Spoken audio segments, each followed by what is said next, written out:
हाय दोस्तों, मैं पीयूष। मैं आज आपसे डिस्कस करने वाला हूँ प्रोग्रामिंग विथ VB.NET के बारे में। दोस्तों, ये जो पेपर है ये आपके PGDCA के फर्स्ट सेमेस्टर में है, ठीक है। और इस पेपर की मैं फर्स्ट यूनिट यहाँ पे डिस्कस करूँगा। तो दोस्तों, फर्स्ट यूनिट को मैंने जो है 2 पार्ट में डिवाइड किया था। पहले पार्ट में मैंने आपको ये बताया था कि ट्रेडिशनल प्रोग्रामिंग और ऑब्जेक्ट ओरिएंटेड प्रोग्रामिंग में क्या अंतर है, हमने क्यों डेवलप किया ऑब्जेक्ट ओरिएंटेड प्रोग्रामिंग को, क्या प्रॉब्लम थी हाई लेवल लैंग्वेज प्रोग्रामिंग में या प्रोसीजर ओरिएंटेड प्रोग्रामिंग में। तो ये सारी चीज़ें मैं इससे पहले वाले वीडियो में आपसे डिस्कस कर चुका हूँ। अगर उस वीडियो को आपने नहीं देखा है तो प्लीज़ आप उसको देखें, और वीडियो पसंद आता है तो लाइक, कमेंट और शेयर जरूर कीजिए। दोस्तों, आज के इस वीडियो में मैं आपसे डिस्कस करने वाला हूँ ऑब्जेक्ट ओरिएंटेड प्रोग्रामिंग कॉन्सेप्ट्स के बारे में। ऑब्जेक्ट ओरिएंटेड प्रोग्रामिंग कॉन्सेप्ट क्या होते हैं और ये सब किस तरह से काम करते हैं। दोस्तों, इसमें एक टॉपिक दिया हुआ है कंट्रोल स्ट्रक्चर। तो दोस्तों, ये जो कंट्रोल स्ट्रक्चर है ये यहाँ से रिलेटेड नहीं है, इसलिए मैंने इसको यूनिट नंबर 2 में डिस्कस किया हुआ है। तो चलिए दोस्तों, टाइम ना वेस्ट करते हुए हम लोग शुरू करते हैं। What is object oriented programming concept. तो दोस्तों, मैं आपसे इससे पहले वाले वीडियो में बता चुका हूँ कि ऑब्जेक्ट ओरिएंटेड प्रोग्रामिंग क्या होती है। अब इसके कॉन्सेप्ट्स के बारे में हम लोग डिस्कस करने वाले हैं। तो दोस्तों, कॉन्सेप्ट्स जो होते हैं ऑब्जेक्ट ओरिएंटेड प्रोग्रामिंग के, तो दोस्तों जो बेसिक कॉन्सेप्ट होते हैं ऑब्जेक्ट ओरिएंटेड प्रोग्रामिंग के वो होती हैं classes, objects, data encapsulation, data abstraction, inheritance, polymorphism और मैसेज पासिंग। ये हमारे टोटल 7 तरह के कॉन्सेप्ट्स होते हैं, ठीक है। और ये मेन कॉन्सेप्ट्स हैं ऑब्जेक्ट ओरिएंटेड प्रोग्रामिंग पे। तो चलिए दोस्तों, सबसे पहले हम डिस्कस करते हैं क्लासेस के बारे में। क्लासेस क्या होती हैं। अब दोस्तों, मैं क्लासेस की बात कहूँ तो classes are the collection of data and functions. Classes के अंदर डेटा भी होता है, फंक्शन भी होता है, और यह बेसिक बिल्डिंग ब्लॉक से ऑब्जेक्ट ओरिएंटेड प्रोग्रामिंग का। बिना इसके कोई भी प्रोग्राम बनाना मुश्किल ही नहीं, नामुमकिन है ऑब्जेक्ट ओरिएंटेड प्रोग्रामिंग में, ठीक है। अब दोस्तों, इन क्लासेस से क्या बनते हैं, इन क्लासेस से ऑब्जेक्ट्स बनते हैं, इसलिए हम ऑब्जेक्ट्स को इंस्टेंस ऑफ क्लासेस भी बोलते हैं, ठीक है। एक क्लास डिस्क्राइब करती है एक ऑब्जेक्ट को, और ऑब्जेक्ट डिस्क्राइब करता है उसमें हैंडल किए जाने वाले फंक्शंस को और डेटा को। दोस्तों, अगर एक बार हमने क्लास को डिफाइन कर दिया तो हम उसके कितने भी ऑब्जेक्ट्स यहाँ पर बना सकते हैं, और एक क्लास कितने भी नंबर ऑफ फंक्शंस को, किसी भी टाइप के डेटा को अपने अंदर स्टोर कर सकती है। इसलिए क्लासेस को यूज़र डिफाइंड डेटा टाइप्स भी कहा जाता है। अब दोस्तों देखिए, यहाँ पे एक पिक्चर दी हुई है जिसके अंदर मैंने क्लासेस को आपको समझाया हुआ है। क्लासेस के अंदर यहाँ पे डेटा दिया हुआ है। ये डेटा को एक्सेस करने के लिए 4 मेथड्स दिए हुए हैं, और ये मेथड जो है इस डेटा को यहाँ पर एक्सेस कर रहे हैं। अगर मैं टेक्निकली बात करूँ तो टेक्निकली हम क्लास को कैसे बनाएंगे, तो यहाँ पर मैं क्लास लिखूँगा, क्लास का नाम लिखूँगा, डेटा मेंबर्स लिखूँगा, और मतलब मेथड्स लिखूँगा, मतलब फंक्शंस के नाम लिखूँगा, और फंक्शंस क्या करेंगे वो उसके डेफिनेशन यहाँ पे मैं डिस्क्राइब करूँगा फंक्शंस को। तो दोस्तों, मुझे उम्मीद है कि क्लासेस आपको समझ में आया होगा, ठीक है। चलिए अब हम आगे चलते हैं ऑब्जेक्ट्स के ऊपर कि ऑब्जेक्ट्स क्या होते हैं। अब जैसे मैंने आपको इससे पहले भी बताया है कि ऑब्जेक्ट जो है इंस्टेंस ऑफ क्लास होते हैं। एक क्लास डिस्क्राइब करती है कि ऑब्जेक्ट क्या होता है, ऑब्जेक्ट डिस्क्राइब करता है कि वो किस तरह का डेटा लिए हुए है और किस तरह के फंक्शंस पे वो काम कर रहा है। तो ऑब्जेक्ट को आइडेंटिफाई करने के लिए, या ऑब्जेक्ट की हम क्वालिटीज़ की बात करें, 3 टाइप की क्वालिटीज़ ऑब्जेक्ट के अंदर होती हैं।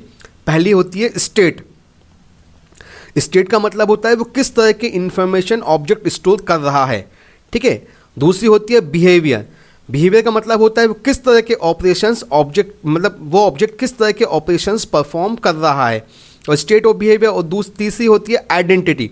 आइडेंटिटी का मतलब होता है कि वो किस क्लास से बिलोंग करता है, क्योंकि एक क्लास दूसरे क्लास से डिफर होती है, एक ऑब्जेक्ट दूसरे ऑब्जेक्ट से डिफर होता है, तो वो किस क्लास से बिलोंग करता है। तो दोस्तों, ये 3 बिहेवियर होते हैं ऑब्जेक्ट्स के। इन तीनों, ये जब भी कोई ऑब्जेक्ट बनेगा उस ऑब्जेक्ट के अंदर ये 3 क्वालिटीज़, ये 3 तरीके से बिहेव करेगा ही करेगा। जैसे यहाँ पे मैंने एक पिक्चर के द्वारा समझाया हुआ है, ये हमारी क्लास बनी हुई है, और क्लास का जब हमने ऑब्जेक्ट बनाया तो वो ऑब्जेक्ट इस तरह से, क्लास के अंदर कार का स्ट्रक्चर है, ठीक है। कार का स्ट्रक्चर है, और ये ऑब्जेक्ट है वो ये कार रनिंग मोड में बिल्कुल फिनिश्ड कार दिखाई हुई है।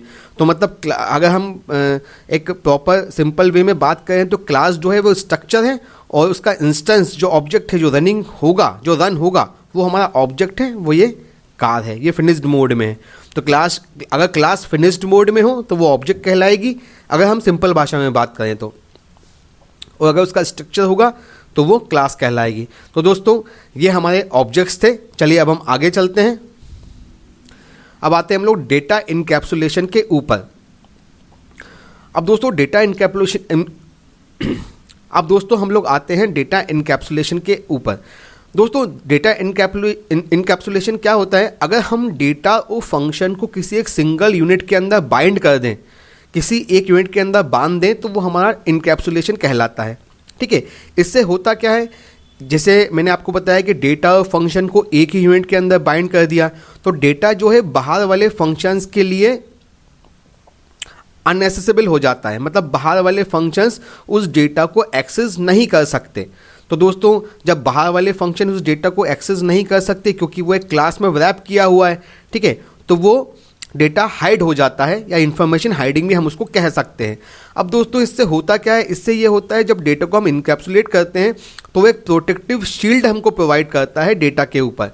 ठीक है, इस प्रोटेक्टिव शील्ड करती क्या है? ये प्रोटेक्टिव शील्ड प्रोटेक्ट करती है डेटा को एक्सेस होने से बाहर के फंक्शन से, मतलब बाहर का फंक्शन जो है, जो डेटा इनकैप्सुलेट किया हुआ है, उसको आसानी से एक्सेस नहीं कर पाता। अब दोस्तों ये होता कैसे है? ये होता दोस्तों इसलिए है कि अगर हम क्लासेस और ऑब्जेक्ट्स को यूज़ करते हैं तो क्लास का मतलब ये होता है कि class is a collection of data and object, ठीक, डेटा एंड फंक्शन, सॉरी। तो class is a collection of data and functions, और हमने ऑब्जेक्ट बना लिया तो ये एक यूनिट के अंदर बाइंड हो गए, डेटा भी क्लास के अंदर आ गया और फंक्शन भी क्लास के अंदर आ गया। इसलिए ये जो बाइंडेशन है, ये इनकैप्सुलेशन का जो कॉन्सेप्ट है, ये हम ऑब्जेक्ट ओरिएंटेड प्रोग्रामिंग में क्लासेस और ऑब्जेक्ट के द्वारा पूरा करते हैं। तो दोस्तों मुझे उम्मीद है इनकैप्सुलेशन आपको समझ में आया होगा। चलिए इसको एक पिक्चर के फॉर्मेट में मैं आपको समझाता हूँ। देखिए जैसे ये क्लास है मेरी, यहाँ पे ऊपर मेथड्स दिए हुए हैं, ये मेथड्स दिए हुए हैं और यहाँ पे ये वेरिएबल्स दिए हुए हैं। ये वेरिएबल्स जो हैं इन मेथड के द्वारा एक्सेस किए जाएंगे और ये पूरी एक ही यूनिट है। ठीक है, ये मेथड्स और वेरिएबल एक ही यूनिट के अंदर बाइंड है, जिसको हम क्लास बोल रहे हैं। तो दोस्तों ये क्या हो गया? ये हमारा हो गया डेटा इनकैप्सुलेशन या इनकैप्सुलेशन। ठीक है, binding of data methods plus variables into a single entity, एक एंटिटी के अंदर मेथड्स और वेरिएबल्स को बाइंड करना। अब दोस्तों इसको हम टेक्निकली अगर लिखेंगे प्रोग्रामिंग के अंदर तो हम क्लास लिखेंगे, क्लास का नाम लिखेंगे, डेटा मेंबर्स का नाम लिखेंगे, वो फंक्शंस का बिहेवियर लिखेंगे, मतलब फंक्शंस करते क्या हैं वो हम यहाँ पे लिखेंगे, तो हमारा ये क्लास डिस्क्राइब हो जाएगा। तो दोस्तों ये था हमारा डेटा इनकैप्सुलेशन। चलिए अब आगे बढ़ते हैं। अब आते हैं डेटा एब्स्ट्रैक्शन के ऊपर। दोस्तों data abstraction object oriented programming का एक बहुत इंपॉर्टेंट कॉन्सेप्ट है। दोस्तों इसमें हम ये कह सकते हैं कि एब्स्ट्रैक्शन क्या करता है? हमको सिर्फ एसेंशियल चीज़ें दिखाता है और हाइड करता है अननेसेसरी इन्फॉर्मेशन को। मतलब जो काम की इन्फॉर्मेशन है, जो आपको यूज़ आने वाली है, उस इन्फॉर्मेशन को आपके सामने रखेगा, बाकी अननेसेसरी इन्फॉर्मेशन को हाइड कर लेगा। अब दोस्तों इससे होगा क्या? दोस्तों जब अननेसेसरी इन्फॉर्मेशन हाइड हो जाएगी तो हमारी जो प्रोग्राम की कॉम्प्लेक्सिटी है, ठीक है, वो कम हो जाएगी। प्रोग्राम जो है कॉम्प्लेक्स हमको कम दिखेगा क्योंकि हमारे पास कम डेटा रहेगा प्रोसेस करने के लिए। जब कम डेटा रहेगा तो प्रोग्राम कॉम्प्लेक्स कम होगा। ठीक है, और दोस्तों जब जो चीज़ हमको यूज़ ही नहीं है, हाइड करने से होगा क्या? जो अननेसेसरी डिटेल्स हाइड हो जाएंगी। तो जब यूज़ ही नहीं है तो उसको हाइड करना ही एक अच्छा ऑप्शन है। अब दोस्तों एब्स्ट्रैक्शन करता क्या है? एब्स्ट्रैक्शन रिप्रेजेंट करता है एसेंशियल फीचर्स को, मतलब बैकग्राउंड तो छुप गया, जो चीज़ें हमको यूजेबल नहीं है या जो इन्फॉर्मेशन हमको अनयूजेबल है या अननेसेसरी है वो हमने छुपा दी। ठीक है, और जो है हमने एसेंशियल फीचर्स को अपने सामने देखा। ठीक है, अब इसको मैं अगर और सिंपल भाषा में समझाऊं दोस्तों तो एक सिंपल सा एग्जांपल मैं अपने बच्चों को बताता हूं कि भाई हमको गाड़ी में पेट्रोल डलवाने से मतलब होता है। ठीक है, अब वो पेट्रोल कैसे वेपर में कन्वर्ट हो रहा है, कैसे पेट्रोल उस वेपर उस इंजन को खींच रही है, उससे हमें मतलब नहीं होना चाहिए। हमारा मेन जो काम है वो है पेट्रोल डलवाना, बाकी सब वो इंजन कर लेगा। इसी तरीके से एब्स्ट्रैक्शन में क्या होता है? कैसे वो डेटा कन्वर्ट हो रहा है, कैसे वो डेटा अंदर जा रहा है, कैसे वो डेटा स्टोर हो रहा है, इन सब से हमें मतलब नहीं होना चाहिए। आपका काम है डेटा को देना, आप डेटा को दीजिए, बाकी सारी चीज़ें ऑब्जेक्ट ओरिएंटेड प्रोग्रामिंग जो आपकी रहेगी वो सबको खुद संभाल लेगी। तो दोस्तों मुझे उम्मीद है ये डेटा एब्स्ट्रैक्शन आपको समझ में आया होगा। अब डेटा एब्स्ट्रैक्शन हमको मिलता कैसे है? तो डेटा एब्स्ट्रैक्शन हमको मिलता है ऑब्जेक्ट के जरिए, क्योंकि ऑब्जेक्ट जो है सिर्फ एसेंशियल फीचर्स को लेता है, बाकी सबको हाइड कर देता है। तो दोस्तों चलिए अब आगे चलते हैं। अब इसको मैंने एक एग्जांपल से भी समझाया हुआ है। एक एग्जांपल तो मैं आपको पहले दे चुका हूं, लेकिन दूसरा एग्जांपल मैं आपको यहाँ पे दे रहा हूँ। जैसे हमको एक बैंकिंग की एप्लीकेशन बनानी है। अब हमने कस्टमर से इन्फॉर्मेशन गैदर करी, तो इन्फॉर्मेशन के अंदर हमने full name, address, contact number, tax information, favourite food, movie, actor, band सब ले लिए। पर दोस्तों क्या ये जो इन्फॉर्मेशन ली है इसमें से पूरी इन्फॉर्मेशन काम की है? नहीं, इसके अंदर सिर्फ full name, address, contact number और टैक्स इन्फॉर्मेशन काम का है, बाकी ये चीज़ें काम की नहीं है। तो जब हम बैंकिंग एप्लीकेशन को बनाएंगे तो हम इस डेटा को हाइड कर देंगे, ओनली सिर्फ इसके लिए हम डेवलपमेंट करेंगे। तो इसी को हम एब्स्ट्रैक्शन कहते हैं और हम इसी के लिए डेटा को रिमूव करेंगे, डेटा को फैच करेंगे। ठीक है, तो ये हमारा डेटा एब्स्ट्रैक्शन है। दोस्तों मुझे उम्मीद है कि आपको डेटा एब्स्ट्रैक्शन समझ में आया होगा। चलिए अब हम आगे चलते हैं। अब आते हैं इनहेरिटेंस के ऊपर। अब दोस्तों इनहेरिटेंस का मतलब होता है कि एक क्लास जो है अपनी प्रॉपर्टी दूसरी क्लास को दे रहा है। ठीक है, ये इनहेरिटेंस की एक सिंपल सी डेफिनेशन है। अगर मैं इंग्लिश में बात कहूँ तो inheritance is a procedure in which one class inherit the attributes and methods of another class. अब यहाँ पे एट्रीब्यूट्स का मतलब क्या हो गया? डेटा। एक क्लास अपने डेटा और मेथड को दूसरी क्लास से शेयर कर रही है तो वो हमारा इनहेरिटेंस कहलाता है। ठीक है, इसमें जो क्लास अपनी प्रॉपर्टीज़ और मेथड्स को शेयर करती है वो पेरेंट क्लास कहलाती है और जो उन प्रॉपर्टीज़ और मेथड्स को लेती है वो चाइल्ड क्लास कहलाती है। मतलब ऊपर वाली क्लास पेरेंट क्लास होगी और उससे नीचे वाली क्लास जिसने उसको इनहेरिट किया है वो चाइल्ड क्लास होगी। दोस्तों इससे होता क्या है? इससे ये होता है कि आपका जो कोड है वो रीयूजेबल बनता है। कोड रीयूजेबल कैसे बनता है? जैसे मान लीजिए अगर ऊपर वाली क्लास में कुछ फंक्शंस हैं, ठीक है, वो आपको लिखना है और नीचे वाली क्लास में वो फंक्शंस नहीं है, तो आप पहले वाली क्लास को दूसरी वाली क्लास में इनहेरिट कर लीजिए। तो क्या होगा उससे कि आपको उन फंक्शंस को दोबारा लिखने की ज़रूरत नहीं पड़ेगी, ऊपर वाली क्लास से वो डायरेक्ट नीचे वाली क्लास में आ जाएंगे। ठीक है, अब इसमें क्या होगा दोस्तों? इससे ये बेनिफिट है कि इसमें रीयूजेबिलिटी जो रहेगी वो आपकी बढ़ जाएगी। मतलब आपके जो फंक्शन है उनको बार बार लिखने की आपको ज़रूरत नहीं पड़ेगी। और दूसरी बात इससे होगा क्या?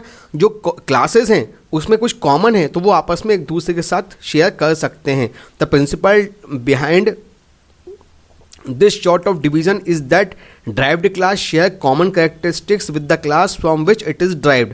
जो derived class है वो common characteristics को शेयर करती है जिससे वो ड्राइव हुई है। अब दोस्तों मैं और आपको थोड़ा सा और इसको आसानी से बताऊं तो अपन ये समझ सकते हैं कि हमने अपनी जो प्रॉपर्टी है वो अपने पेरेंट्स से इनहेरिट करी है और हमारे पेरेंट्स ने जो प्रॉपर्टी इनहेरिट करी है वो उनके पेरेंट्स से करी है। ठीक है, कुछ प्रॉपर्टीज़ हम में मदर की हैं, कुछ प्रॉपर्टीज़ हम में फादर की हैं। दोस्तों इस तरीके से इनहेरिटेंस होता है। इसके अलावा क्या है? मदर फादर की प्रॉपर्टीज़ के अलावा हमारी खुद की भी अपनी प्रॉपर्टीज़ हैं। तो इस तरीके से आप ये भी समझ सकते हैं कि जो पेरेंट क्लास है वो क्लास के पास जितने फंक्शंस और जो डेटा रहेंगे वो तो रहेंगे ही रहेंगे, नीचे वाली क्लास के पास भी कुछ डेटा और फंक्शंस रहेंगे। तो नीचे वाली क्लास में कितनी प्रॉपर्टीज़ हो गई? ऊपर वाली क्लास की प्रॉपर्टीज़ और खुद की प्रॉपर्टीज़। हमें कितनी प्रॉपर्टीज़ हो गई? मदर की प्रॉपर्टी, फादर की प्रॉपर्टी, हमारी खुद की प्रॉपर्टी। तो हमारे अंदर 3 प्रॉपर्टीज़ हो गई। ऐसे ही क्लास में जितनी जिनसे वो ड्राइव हुई है वो सारी प्रॉपर्टीज़ उस ड्राइव्ड क्लास के अंदर, उस चाइल्ड क्लास के अंदर वहाँ पर रहेगी। तो चलिए दोस्तों, मुझे उम्मीद है कि आपको समझ में आया होगा। थोड़ा इसका और डिस्कशन कर लेते हैं। जैसे यहाँ पे इलेक्ट्रॉनिक आइटम्स दिया हुआ है। अभी इलेक्ट्रॉनिक आइटम्स काय में डलते हैं दोस्तों? सभी गैजेट्स में डलते हैं। ठीक है, अभी मैंने इससे बोला कि फ़ोन्स और साउंड सिस्टम्स, तो इलेक्ट्रॉनिक आइटम्स फ़ोन्स में भी हैं और साउंड सिस्टम्स में भी हैं। ठीक है, अब फ़ोन के जो भी हैं, रिंगर है, फ़ोन की स्क्रीन है, ठीक है, फ़ोन के जो रिसीव करने वाले कंपोनेंट है, फ़ोन को जो डायल करने वाले कंपोनेंट्स है वो फ़ोन्स में है। ठीक है, अब वो काय में है? वो मोबाइल फ़ोन्स में भी हैं और ये कॉर्ड फ़ोन्स में भी हैं, दोनों फ़ोन्स में हैं। तो इलेक्ट्रॉनिक आइटम्स, इस फ़ोन के अंदर क्या क्या होगा? इस फ़ोन के अंदर इलेक्ट्रॉनिक आइटम भी होगा और जो डायलर हैं वो सब चीज़ें भी होंगी। ऐसे इस फ़ोन के अंदर क्या क्या होगा? इलेक्ट्रॉनिक आइटम में ये भी होगा और ये फ़ोन के अंदर जो कंपोनेंट है वो भी होंगे और ख़ुद के कंपोनेंट भी होंगे। ठीक है, तो इस तरीके से यही हमारा इनहेरिटेंस है दोस्तों। ऐसे यहाँ पर साउंड सिस्टम में इलेक्ट्रॉनिक आइटम साउंड सिस्टम में होंगे। ठीक है, अब इस एयर प्लग्स में क्या होगा? इलेक्ट्रॉनिक आइटम्स भी होंगे, साउंड सिस्टम्स भी होंगे और खुद के कुछ कंपोनेंट्स भी होंगे। इसी तरह से स्टूडियो में भी इलेक्ट्रॉनिक आइटम्स होंगे, साउंड सिस्टम्स होंगे और खुद के भी कुछ कंपोनेंट्स होंगे। तो यही हमारा डेटा इनहेरिटेंस है। थोड़ा और इसको सिंप्लीफाई करते हैं दोस्तों। क्लास जो व्हीकल है, व्हीकल में क्या होता है? व्हीकल में फ्यूल अमाउंट है, कैपेसिटी है और ब्रेक्स है। अब व्हीकल कौन कौन से हैं? बस भी व्हीकल है, कार भी व्हीकल है, ट्रक भी व्हीकल है। तो बस की खुद की प्रॉपर्टीज़ भी हैं लेकिन ये सब तीनों चीज़ें भी इसके पास हैं। कार की खुद की प्रॉपर्टीज़ भी हैं पर ये सब चीज़ें इनके पास हैं। इसके अलावा ट्रक की खुद की प्रॉपर्टीज़ हैं लेकिन ये तीनों फीचर्स भी इसके पास हैं। इस तरीके से इसके पास क्या क्या है? खुद के फीचर्स भी हैं, ऊपर वाले क्लास के फीचर्स भी हैं और यही हमारा डेटा इनहेरिटेंस है। तो दोस्तों मुझे उम्मीद है कि आपको डेटा इनहेरिटेंस समझ में आया होगा। चलिए अब हम आगे चलते हैं। अब दोस्तों मैं आता हूँ पॉलीमॉर्फिज्म के अंदर। तो दोस्तों पॉलीमॉर्फिज्म को अगर एक सिंपल एक शब्द में समझाऊँ या एक लाइन में समझाऊँ तो इसका मतलब होता है वन नेम डिफरेंट फॉर्म्स, एक नाम बहुत सारे काम। मतलब फंक्शन का नाम एक ही रहेगा, जो क्लास के अंदर फंक्शन रहेगा उसका नाम एक ही रहेगा, पर वो अलग अलग तरीके से बिहेव करेगा और ये बिहेवियर डिपेंड करेगा उसको प्रोवाइड किए गए डेटा पे या नंबर ऑफ डेटा पे। जैसा डेटा हम उसको देंगे वैसा वो बिहेव करेगा, लेकिन सबका नाम एक ही रहेगा। जैसे अगर मान लीजिए एक क्लास दी हुई है, उसमें मेरे सम नाम के दो फंक्शंस हैं, दोनों फंक्शन सम नाम के, पर एक फंक्शन क्या करेगा, दो नंबर्स, अगर मैं नंबर दिए तो एक फंक्शन नंबर्स को ऐड करेगा, अगर मैंने दो स्ट्रिंग्स दी तो वही फंक्शन दो स्ट्रिंग्स को ऐड करेगा। ठीक है। अब दोस्तों जैसा मैं डेटा प्रोवाइड करूँगा फंक्शंस को वैसे वो बिहेव करेगा। इस तरीके से हमको फंक्शंस के अलग अलग नाम याद रखने की ज़रूरत नहीं है, हम एक ही नाम से सारे फंक्शन बनाएंगे, बस अपने नंबर ऑफ़ आर्ग्यूमेंट्स को या टाइप ऑफ डेटा को और नंबर ऑफ़ डेटा को चेंज कर देंगे। जैसे यहाँ पे मैंने एग्जांपल दिखाया हुआ है, शेप नाम की हमारी क्लास है, उस शेप नाम की क्लास के अंदर में 3 फंक्शंस बने हुए हैं, एक है ड्रॉ, दूसरा भी है ड्रॉ, तीसरा भी ड्रॉ, तीनों का नाम ड्रॉ ही है। ठीक है। लेकिन क्या कर रहा है, एक ड्रॉ बना रहा है सर्किल, दूसरा ड्रॉ बना रहा है स्टार और तीसरा ड्रॉ बना रहा है रेक्टेंगल। तो अब ये एक्चुअली ये ड्रॉ तीनों के काम अलग अलग हैं। अब तीनों को हम जैसा हम ड्रॉ करके कॉल करेंगे तो कौन सा फंक्शन कॉल होगा, जैसा हम उनको डेटा देंगे, जिस टाइप का हम डेटा देंगे वो फंक्शन वहाँ पे कॉल हो जाएगा और कॉल होने के बाद अपना काम करेगा और वापस लौट के आ जाएगा।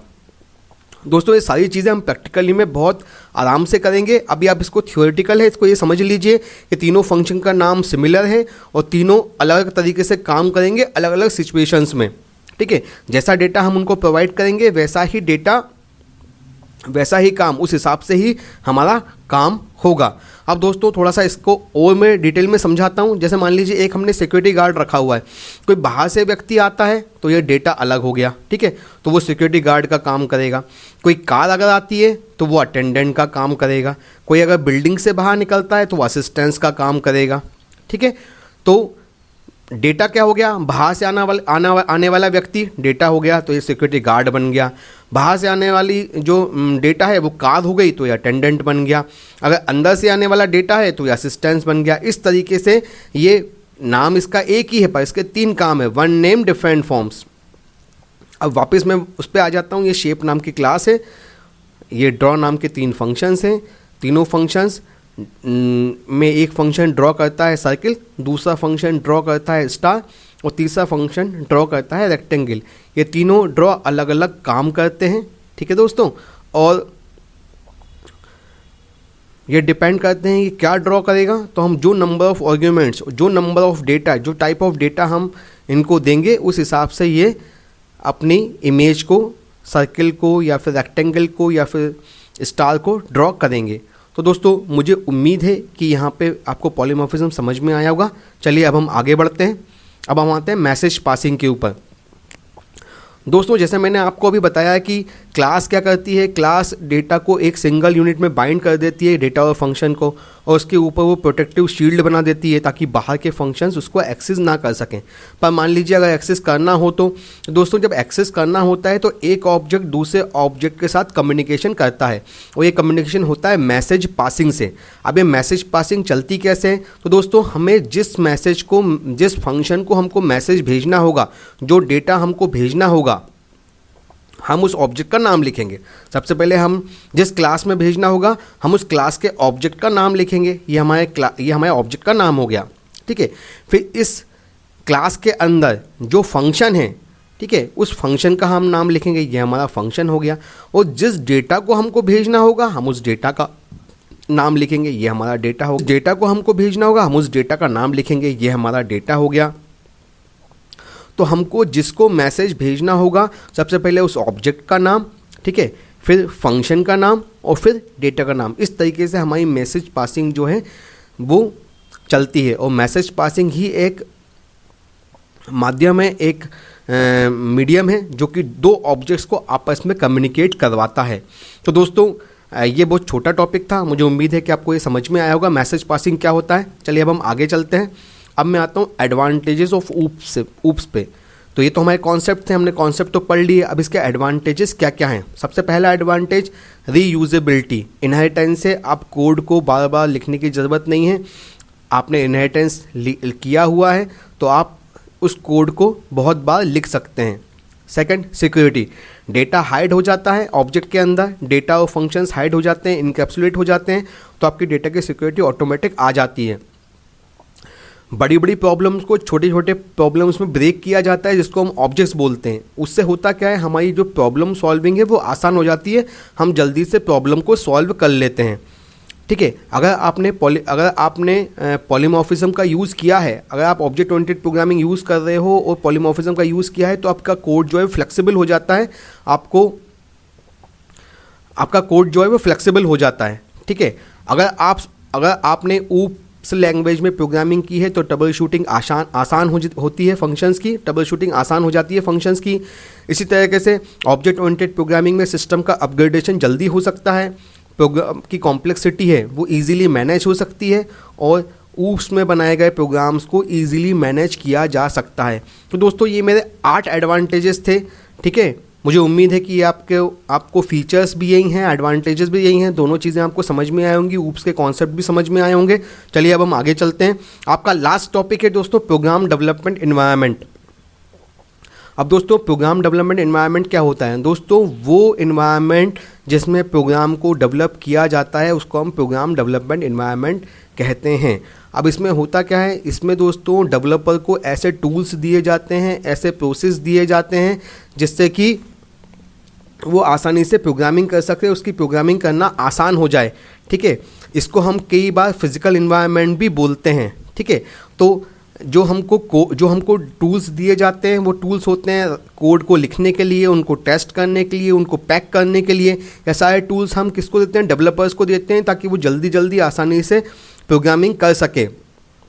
और जब हमारा जो प्रोग्राम डेवलपमेंट एनवायरनमेंट अच्छा होगा तो हमारा सॉफ्टवेयर अच्छा बनेगा और सॉफ्टवेयर जल्दी बनेगा। ठीक है, अब माइक्रोसॉफ्ट .NET जो है वो एक प्रोग्राम डेवलपमेंट एनवायरनमेंट है, जिसको हम IDE बोलते हैं, इंटीग्रेटेड डेवलपमेंट एनवायरनमेंट।